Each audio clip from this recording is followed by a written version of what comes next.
समय अर्पित करता हूँ। मंच पर उपस्थित हमारे पूर्व प्रधान मदन लाल जी, सरपंच वर्तमान प्रकाश जी, पूर्व सरपंच हमारे नार सिंह जी, वर्तमान सरपंच हमारे छोटू जी पहलवान जी, वकील साहब पहलवान जी धर्मा जी, सभी उपस्थित गणमान्य व्यक्ति जो भी बैठे हैं, उनका मान और सम्मान करते हुए, आपके चरणों में प्रणाम करते हुए, माताओं बहनों को भी अभिनंदन करते हुए, मैं इस वक्त आपके बीच में सिर्फ आपके आशीर्वाद से खड़ा हूँ।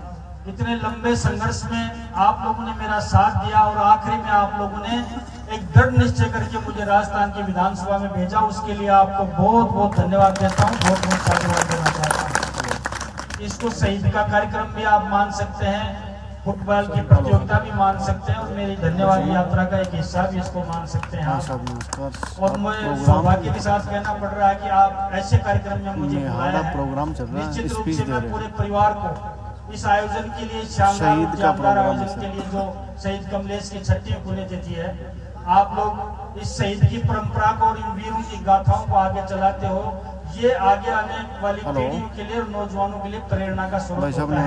इस कार्यक्रम की गरिमा और महत्व हम लोग जानते हैं, क्योंकि हम खुद शहीद परिवार से आते हैं। मैं खुद कार्यक्रम कराता हूँ। ऐसे कार्यक्रमों में गरिमा होनी चाहिए, एक अदब होना चाहिए। वो अदब और गरिमा मेहाड़ा और आसपास के लोग आप लोग 11 बजे और शहीद के प्रति जो सम्मान है, ये मान लो देश के वीर सपूत के प्रति सम्मान है और वीर सपूत की उस माता के प्रति सम्मान है जिसकी कोख से उसने जन्म लिया, उस पिता के पोरस का सम्मान है जिससे वो पैदा हुआ, उस वीरांगना के मांग के सिंदूर का सम्मान है जो भरी जमाने में मांग का सिंदूर उजड़ गया और वो देश सेवा में बलिदान हो गए। ऐसे सम्मान इस देश में होने चाहिए और होते रहने चाहिए। इससे हमारी नई पीढ़ियों को प्रेरणा मिलती है।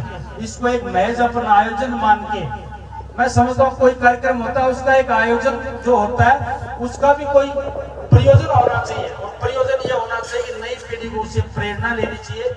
और भाषण देना और भाषण का कोई मतलब ना समझे तो मैं समझता हूँ कोई उचित नहीं है।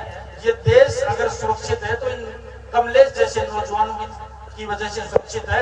ये देश नेताओं की वजह से सुरक्षित नहीं है। मैं हमेशा कहता हूँ, ये बात मन से कहता हूँ, इनसे प्रेरणा लो। और शहीद किसी देवता से कम नहीं होता है। शहीद देवता इसलिए होता है, हमारे जो आदि काल में आप लोगों ने देखा होगा, वीर तेजा जी, वीर हमारे देव महाराज जी गायों की सेवा करते थे, गायों के लिए बलिदान दे दिया, किसी ने पेड़ों के लिए बलिदान दे दिया, किसी ने किसी चीज के लिए बलिदान दिया। वो सदियों की बातें हैं। उनको देवता, वो मानव रूपी थे, आज उनको देवता रूप में पहुंचते हैं। और ये शहीद हमारी रक्षा करने के लिए, भारतवर्ष की सीमाओं की रक्षा करने के लिए बलिदान देते हैं। इसलिए ये किसी देवता से कम नहीं है और इनकी देवता की तरह पूजा होनी चाहिए। मैं तो ये कहता हूँ कि जब कोई नया विवाह हो तो गंजोड़े की जांच भी अगर यहाँ पे लगे, बच्चा अगर पैदा होता है उसका चड़ूला भी यहाँ उतरे, तो मैं समझता हूँ ये देश के प्रति कुर्बानी देने वालों के प्रति सच्चा मान और सम्मान। हमारे देश में इन नागरिकों का इससे बड़ा कोई सम्मान हो नहीं सकता। नागरिक ये सम्मान दे नहीं सकते। शहीद जिनकी वजह से हम रात को रजाई ओढ़ के सर्दी में भी चैन की नींद सोते हैं, वो सिर्फ इन शहीदों की वजह से, देश के नौजवानों की वजह से सोते हैं।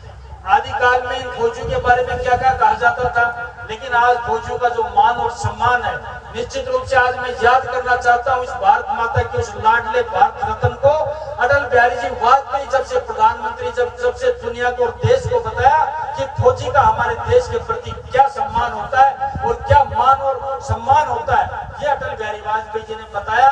और जब एक जमाना था जब हमारे शहीद हो जाते थे, उनकी टोपी और बेल्ट आती थी, किसी की तो संदूक भी नहीं आती थी, लेकिन सह सम्मान उनके शरीर को उनके पैतृक गांव में ले जाके और गाजे बाजे के साथ उनका अंतिम संस्कार करना अगर किसी ने शुरू किया तो भारत माता के लाडले अटल बिहारी वाजपेयी ने किया। आज उनको नमन करना चाहता हूँ, उनको भी मैं श्रद्धांजलि देना चाहता हूँ इस मौके पर, क्योंकि शहीदों का सम्मान उन्होंने करना सिखाया। आज इस शानदार कार्यक्रम के अंदर हमारे मासी जी ने भी आपका मनोरंजन किया है, उनका भी इस उपखंड में मैं स्वागत करना चाहता हूं। और आप लोग यहाँ पर आज पधारते हो, सब लोग आपको पसंद भी करते हैं और आप उभरते हुए कलाकार हो, इसमें कोई किंतु परंतु नहीं है। आपकी कीर्ति और ख्याति हम लोग जानते हैं और जो यहाँ पर टीमें खेलेंगी वो सब हमारे लिए समान है। आप गांव वालों के लिए वो समान होनी चाहिए, चाहे वो दूरी से आई हो, चाहे वो नजदीकी हो, चाहे वो मेरे गांव के हो। जिस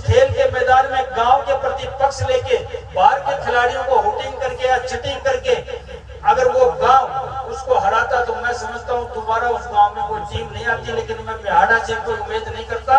मिहाड़ा के अंदर साफ सुथरा ये आयोजन हो और जो भी खिलाड़ी यहाँ पर आए वो अपने ऊर्जा के हिसाब से, अपनी दम के हिसाब से और अपनी क्षमता के हिसाब से जीत के जाए। कोई रेफरी महोदय और कोई ग्रामीण उनके साथ पक्षपात ना करे। जो आयोजक महोदय हैं उनको निवेदन करता हूँ, आपका सेवक होने के नाते निवेदन करता हूँ कि सब लोग यहाँ खेल के जाएं तो अपनी दम से जीत के जाएं। या आयोजकों की गलती के कारण कोई हारे तो मैं समझता हूँ वो प्रतिभा का अपमान है, कोई उचित परिणाम भी मिलना चाहिए। ये मेरा निवेदन है। आशा करता हूँ कि मेरी कम कही बात को ज्यादा समझोगे और आप लोगों ने ये 3-4 मांगे बताई है। मैं ग्रामवासियों से निवेदन करता हूँ घोषणा करना ये मेरे स्वभाव में नहीं है, मतलब ये आग्रह करता हूँ मुझे लिख के दे दो। जो आपने कहा है उससे कभी ज्यादा करके दिखाएं तो मान लेना वरना मत मानना। आप मुझे लिख के दे दो। जब आपने बनाया ही कुछ करने के लिए है तो उसमें हम कंजूसी क्यों करेंगे। जितना हमें मिलेगा, जो मिलेगा आपके हिस्से का, उससे ज्यादा लाने की कोशिश करेंगे। ये विश्वास आपको दिला सकते हैं और इतना विश्वास और दिला सकता हूँ आपको कि और काम तो कम और ज्यादा भी हो सकते हैं। पूरे समाज की या पूरे क्षेत्र की 36 कौम की पूरी भौगोलिक स्थिति की डिमांड कोई पूरी नहीं कर पाया आज तक। पूरे क्षेत्र की कोई डिमांड पूरी नहीं कर पाया। एक घर में बैठ जाओ, एक घर में भी 5-5 डिमांड आ जाती हैं। लेकिन इतना कह सकता हूँ कि राजस्थान की विधानसभा में खेतड़ी के मान और सम्मान को 1 नंबर पे लाके खड़ा करेंगे। ये आप लोगों को विश्वास दिला सकते हैं। पहले भी कही थी और आज भी कह रहा हूँ, इतना विश्वास आप लोग करेंगे निश्चित रूप से। आपने बुलाया है, मान किया, सम्मान किया। उन्हें एक बार शहीद कमलेश को मैं व्यक्तिगत इंजीनियर धर्मपाल और मेरे परिवार की तरफ से श्रद्धा सुमन अर्पित करता हूँ, श्रद्धांजलि देता हूँ। और आप लोगों ने जो सम्मान किया उसके लिए निश्चित रूप से मैं धन्यवाद देता हूँ आपको। पुनः एक बार भारत माता की जय के साथ इस शहीद को प्रणाम करते हुए मैं अपना कथन समाप्त करता हूँ। सबको राम राम, बहुत बहुत धन्यवाद।